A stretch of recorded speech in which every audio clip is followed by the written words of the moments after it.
What's a memory from your childhood you thought was innocent, but later came back to haunt you? While I was growing up, I had terrible asthma, but my mom could never afford to buy me the inhaler I needed.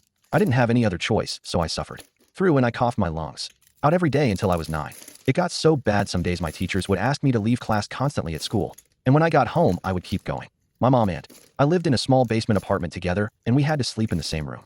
She'd come home exhausted from work, but when she laid down to fall asleep, she couldn't do it. I kept her up because I couldn't stop myself from coughing. But even though she couldn't sleep, I knew she still loved me. My mom had really bad mental health issues, but some nights when I couldn't stop, she'd come over and start to hug me really hard. She'd squeeze me so tight, I literally couldn't even breathe. And I thought she just wanted to calm me down. I thought she just loved me a lot and wanted to hug me tight. So I didn't want to tell her it hurt because I didn't want to hurt her feelings. I'd just tell her I loved her a lot. And after I said this, she'd cry really hard before we went back to sleep.